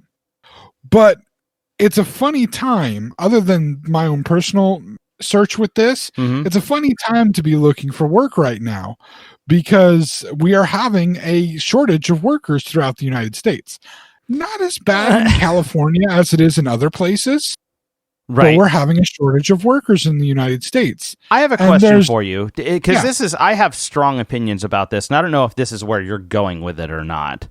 But I highly doubt that a shortage. My personal opinion is I don't think it's a shortage of workers. It's not a shortage of workers. People willing to work, or people that are able to work, are not the problem. No, and so calling it a worker, you're correct. Yeah. No, I'm calling it what it's being called. Okay. Okay. You're calling it what is being sold as. What is being labeled as. Yeah. What's being labeled as in the news and society. That, and I'm doing this. I'm leading the story on purpose, because this is the topic that was brought to me by our internet guy Rob, my buddy Rob. Okay. When he was telling me about your mistake last week, and he's going to enjoy the mistake this week. Yeah, my new mistake now. Yes. Is that what you're calling her? She's not going to like that. No, God damn it! Don't put those words in my mouth, you son of a bitch. Anyway, don't cut that out either. I will not. If you do, I will be. No, I will not. You shall feel that wrath later, I'm sure. Oh, if I know her, she's just gonna laugh. She's just gonna find me amusing. She knows me. Like, she's gonna be like, "Yeah, that reaction out of Mike was funny." Anyway, he's the one who brought this to me. Now, he lives in a different state. And he was I was asking him, you have any things that you'd like us to talk about, since he was commenting about watching or listening to the previous episode. And I said, is there anything you want us to talk about? He's like, what about this work crisis right now with the supposed worker shortage? But it's everywhere around where I live, there's all the places that are starting to reopen and being able to go back out in public, they're severely understaffed, have signs in the door for people to work, and just can't get people to come in and get the jobs. And I was like, well, I want to touch on this a little bit, but I don't want to go necessarily a full deep dive. I just want to explain why I told my response was, well, I haven't really seen that here. I haven't seen a lot of that here. Most places are pretty well staffed. Most places are pretty well taken care of. But I want to have people understand that there's a reason why. And when they see these stories in the news, and they see this as being sold as a worker shortage, and you were taking offense to that kind of terminology being used, and you should be. Yeah. And here's the thing: you may not see this in the same way in California as you're going throughout the rest of the United States. The rest of the United States, you are going to see this. You're going to hear about this. Places that can't get workers to take the jobs and can't keep places staffed. And their excuse is going to be people just don't want to work.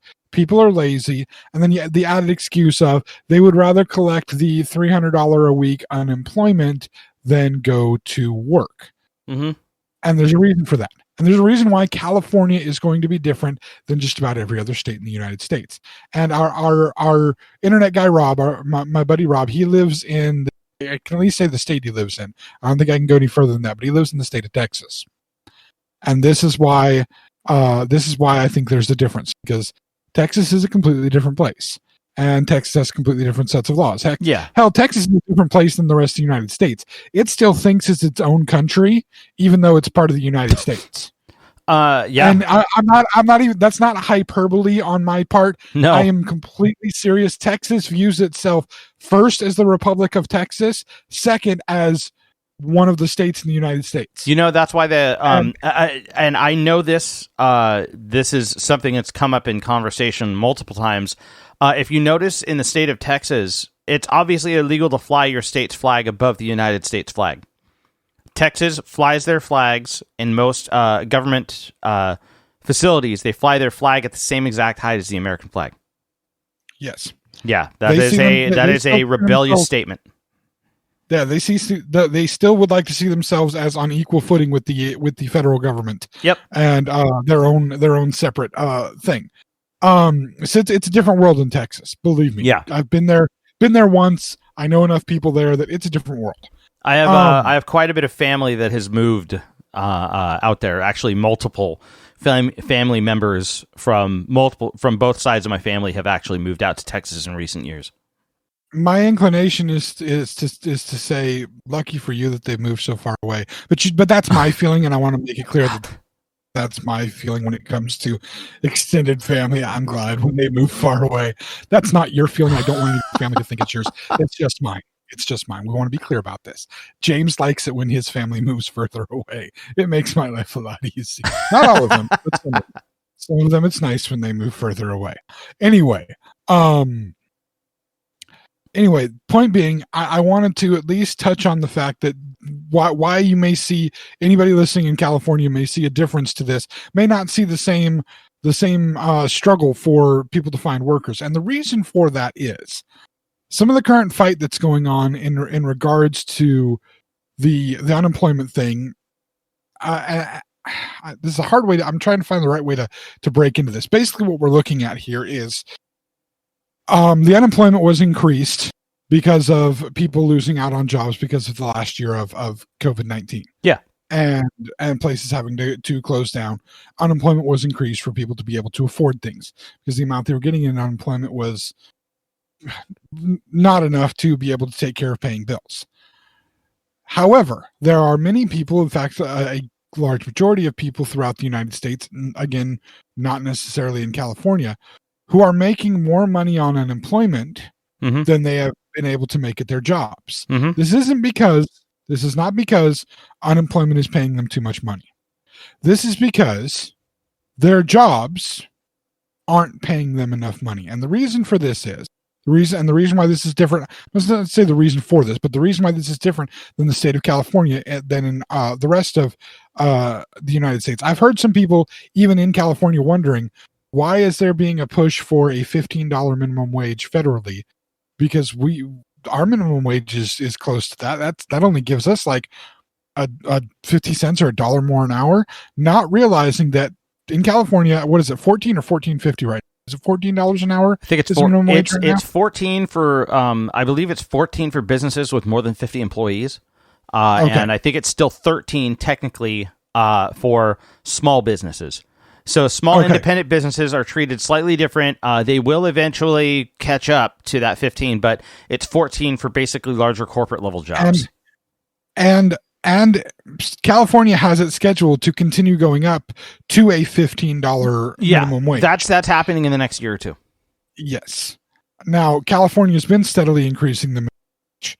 What many people don't understand is, because again, they only see things on their local personal level, they don't see it on the national level. The federal minimum wage.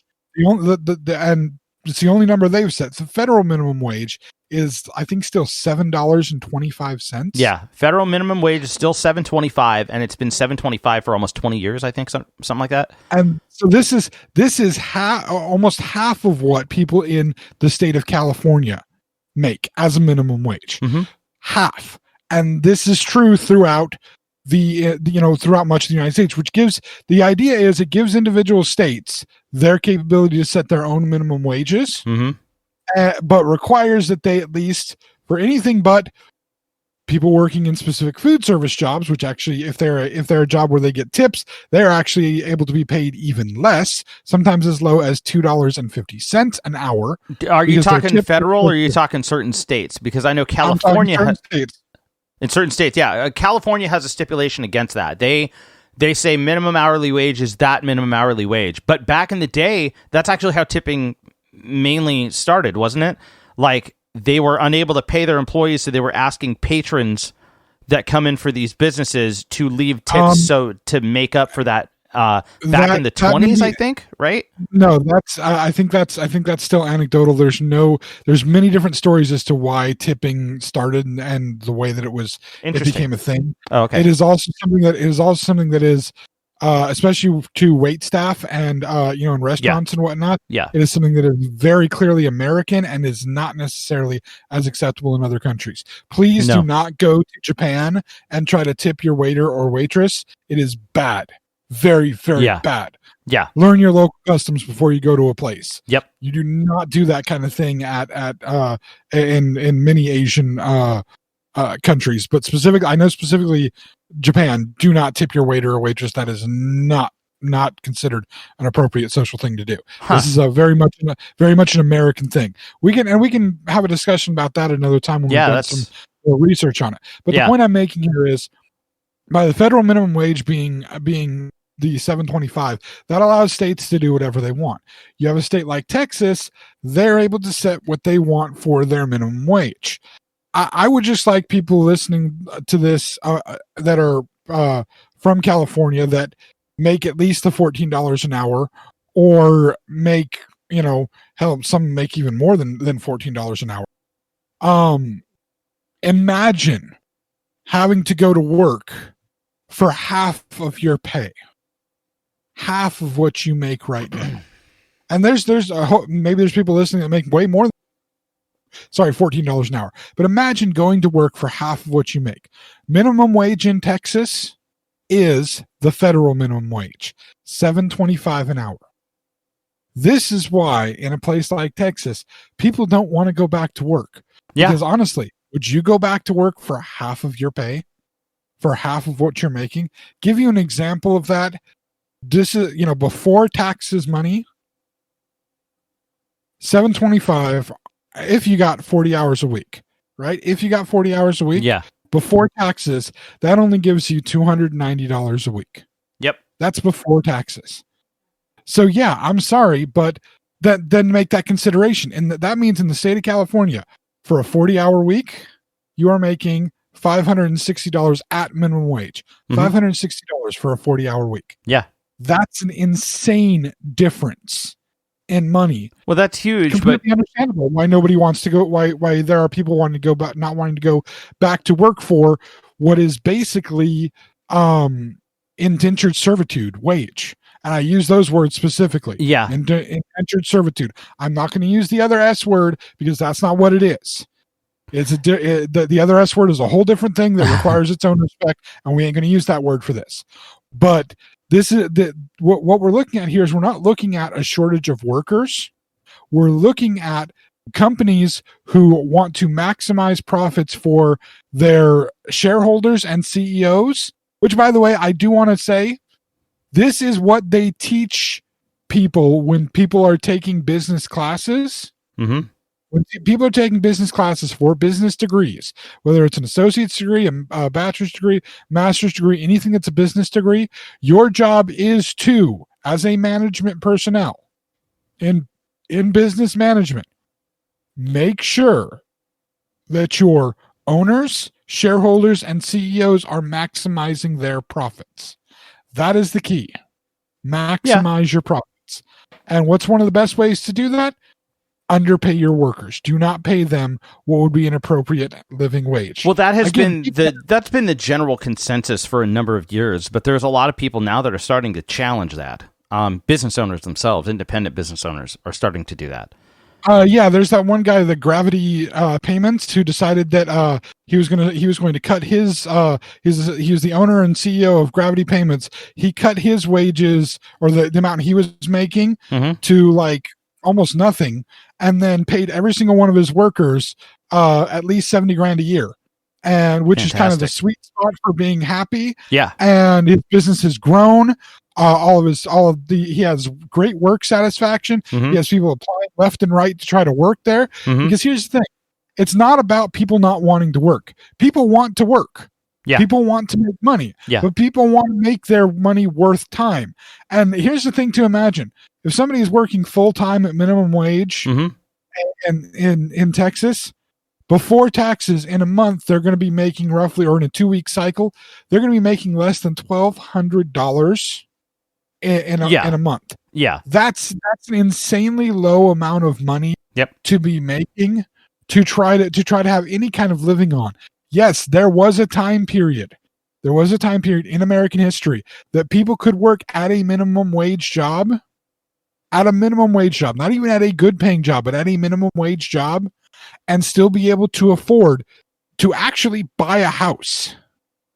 They could actually buy houses at minimum wage jobs.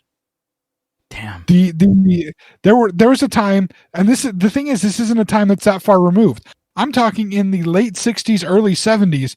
People could buy a 2-bedroom house for $16,000, sir.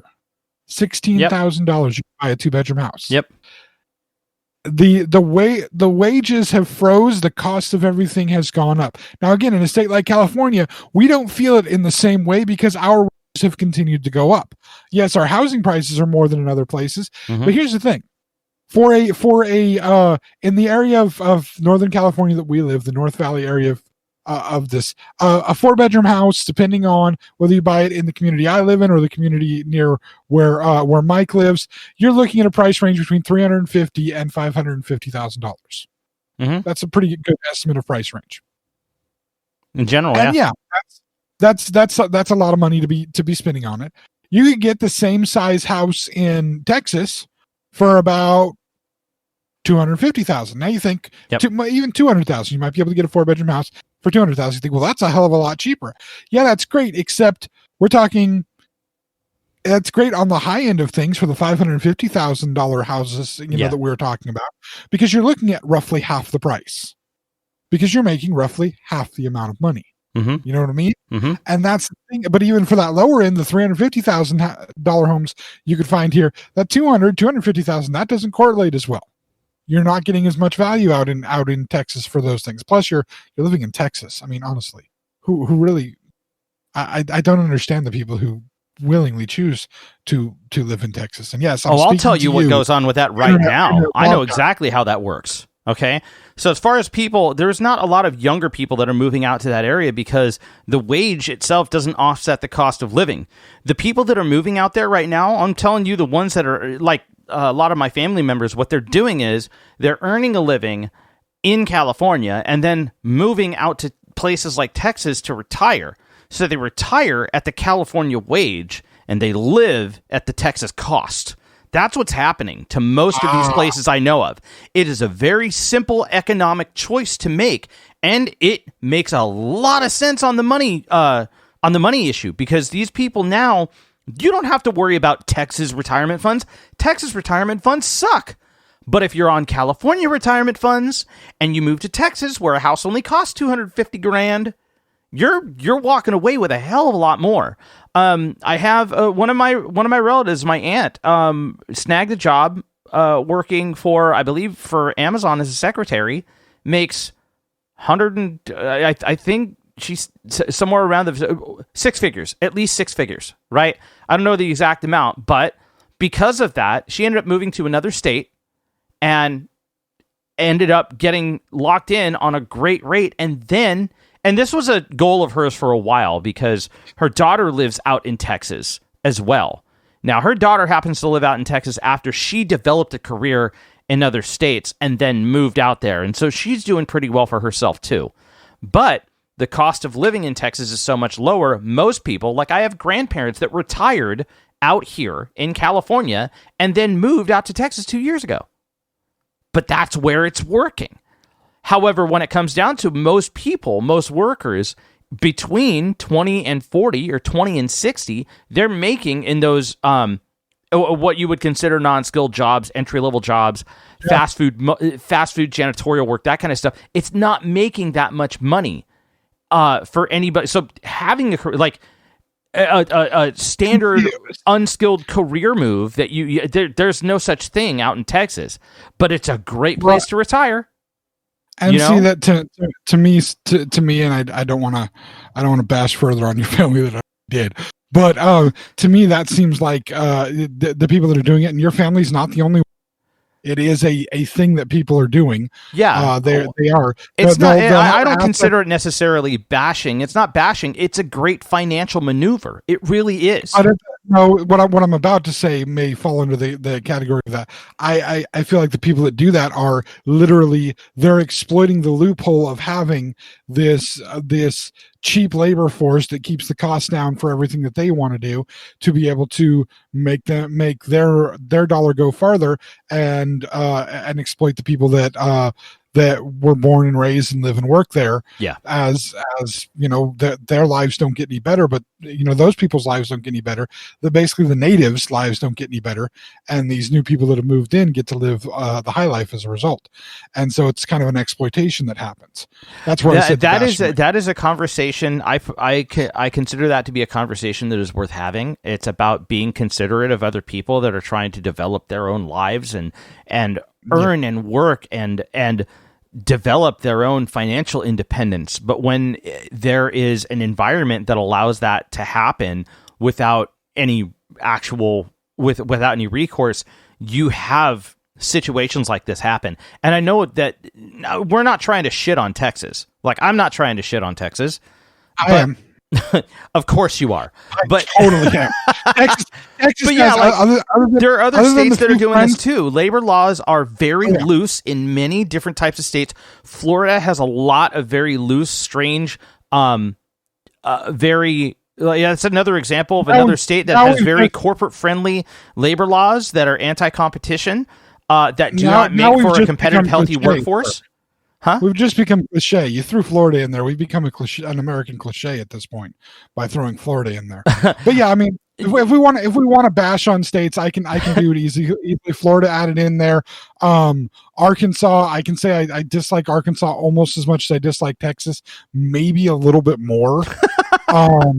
Maybe a little bit more, especially the justice system in Arkansas, one of the most screwed up justice systems I've ever encountered. But the real point here is this is something that like I said, we may not see this the same way in California, this lack of desire for people to go back to work. I genuinely believe that most of California wants to get back to the normal doings of things. Mm-hmm. And part of that is because we have at least brought the minimum wage up to still not where I think it could be for the betterment of the people of California. I think being even more might even be better for the majority of people. Mm-hmm. But we are ahead of the curve in comparison to many of the other states.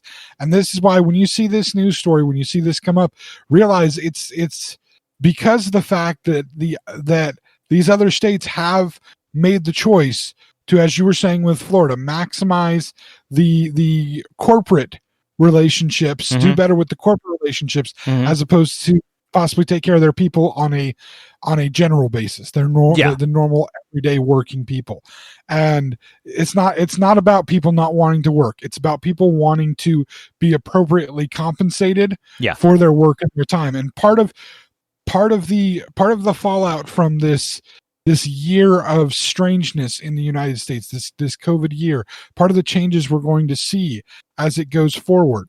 You know, we've already talked about the fact that we may see a change in the way that people handle things in person. We've already seen more online things happening. Again, you having transcriptionists connect to you through cell phones. Me having a person watch my interview from a Zoom meeting. Yeah. We're going to see a lot of different changes. One of the changes is people got to have some of their time back. Some of the thing that normally people have been forced to give away their time for the general workings of life. Yeah. You know, I know our generation, when we were coming up, we basically saw our parents have to give away a third of their life every single day. Yeah. To this work thing so that we could have a roof over our heads and we could have cars and we could have food and we could have whatever. And that was our expectation, is we needed to give away this third of our life. Well, for the last year, many people got that third of their life back. People that have never had that opportunity to have that Mm-hmm. third of their life, have been working for it and slaving away and doing whatever they could for it. And they started to realize how much that time was actually worth to them. Yeah, and I think definitely we're seeing the change. And for many people, I know for me, I can say for certain for me, my hour My hour is worth more than $7.25 to me. Well, yeah. My time is worth more than $7.25. Yeah. I wouldn't want to go back to work either, because there's so much I can do within an hour that's worth so much more than $7. Yeah. Absolutely. And that's what you see happening. This is not a worker shortage. This is a desire to be compensated appropriately for your time, and a refusal by companies to do it. And we could continue this conversation going on to list how McDonald's, we've used this as that place as an example already, how McDonald's in other countries, European countries, pays completely different wages than what they pay here, and yet their prices didn't have to increase because, well, mainly because they pay the wages they do here in the United States, and so they don't care what they do in other countries because we're the ones that eat all the fast food. Look at our fat selves. Well, speaking of, actually, if I may, I wanted to mention this earlier. I wanted to bring it back to it real quick. It's kind of quick. So I was having a conversation with my wife yesterday about this. There was, I don't know the name of the company, but it's an independent. Well, it's not a company. It's I don't mean like corporatized. It is a company, but basically it's an independent. I believe it was a sandwich shop. That was, I can't remember where they were, but yes, I saw the guy who had the Facebook with this. Yeah. So basically, what this guy had done is he intentionally increased his wage to $15 an hour minimum for anyone that were to work at the store.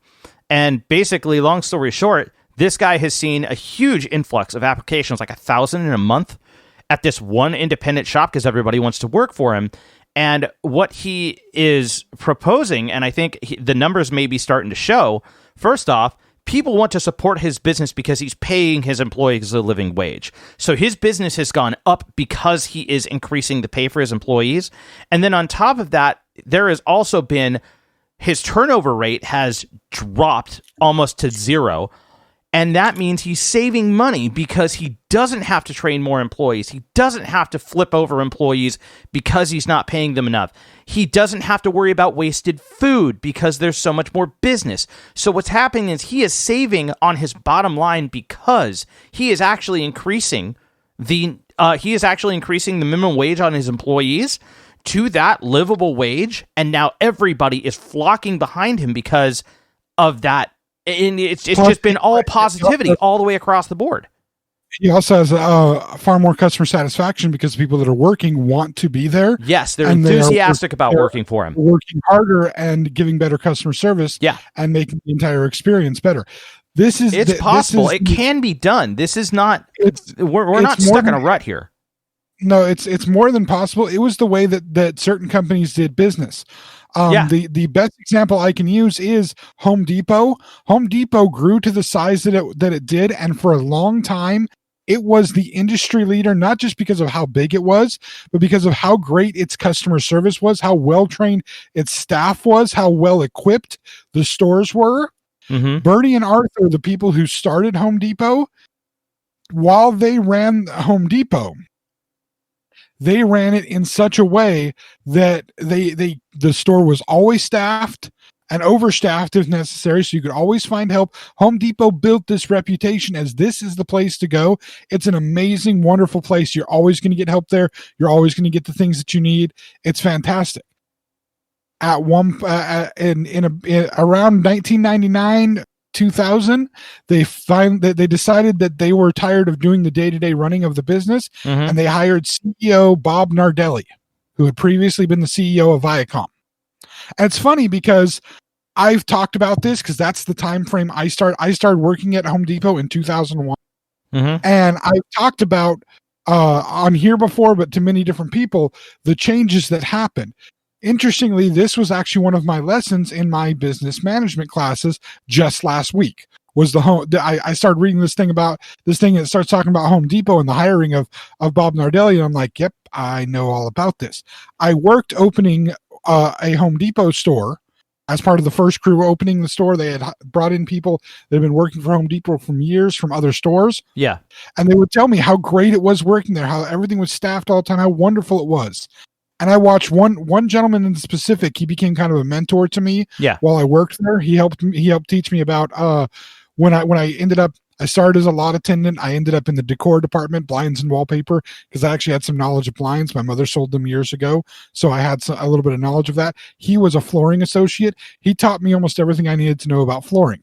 When he became in charge of the office for installs, coordinating installs and stuff. Yeah. When he had an opening, he brought me into that office and trained me how to do the installs coordinating with him because, again, we had a good relationship. He was very much, again, a mentor for me. He had been working before I got hired there. He'd already been working for 8 years. And he was a super happy employee. He loved working for the place. And I said I was hired on in 2001.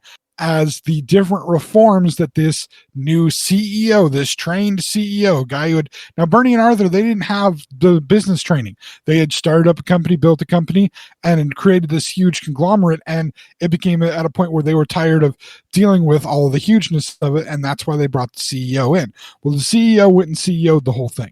Yeah. He started looking at bottom line. You make the shareholders money, make the CEO money, make the profits. Don't worry about taking care of our people and providing the good customer service. Right. We need to maximize profits. Yeah. What ended up happening? Less people being hired, less money to the stores. Yep. When I got hired for the first year that I was there, every month we had big store meetings. Food was provided because there was a budget for it. At all the major holidays, there was a budget for a big party to happen.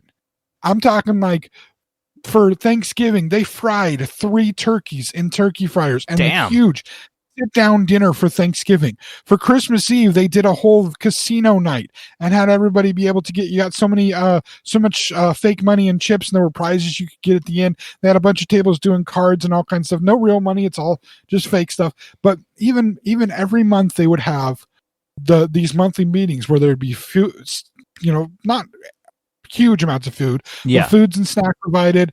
You got awards throughout the month. After the first year, that stuff slowly started being cut back and cut back and cut back to the point where by the time I left Home Depot, none of it existed. It was all gone. And this is all cutting the bottom line. Wow. Before that, Bernie and Arthur wanted to make sure that the people working there were invested in the company, wanted to be a part of the company. They were paid well. They were taught well. They were given support throughout the store. Mm-hmm. I mean, you would have 3 and 4 people working in a department at any given moment in time.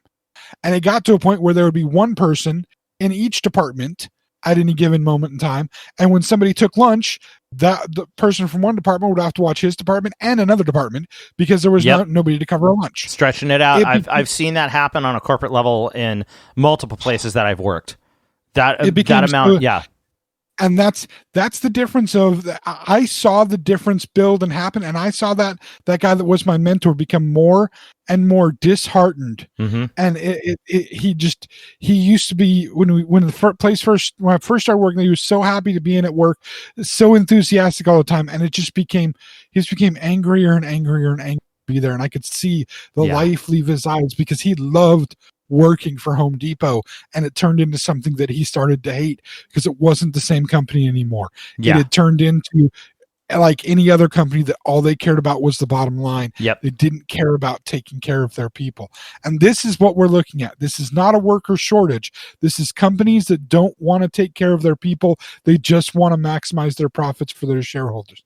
So that's what it is. Rob, that's where all that kind of pretty much started out. That's what you're seeing, Rob. That's why you're seeing it there and we're not seeing it here. Nobody wants to give up an hour for only $7. Anyway, I think we've said enough of that. We've run long like we always do, but that's okay. Mike, where are people listening to us run long and your wife us in the middle of our podcast? Well, you can be listening to us on the XennialChronicles.com or ZenChron.com if you don't want to type that much. Our podcast is available on most major platforms. We're on TuneIn and Google and Apple and Spotify and a lot of that kind of stuff. Working on others, but we're trying to work that problem out. However, you can listen to us also on our YouTube page. We have a Facebook page and YouTube page where our podcasts come out in video format. And you could be listening to us there. And if you are listening to us on YouTube, there's a couple things you should do. First off, if you're liking what you're hearing, hit that like button because that helps us get exposed on YouTube to other potential audience members, to potential fans and all that kind of stuff. That would be great.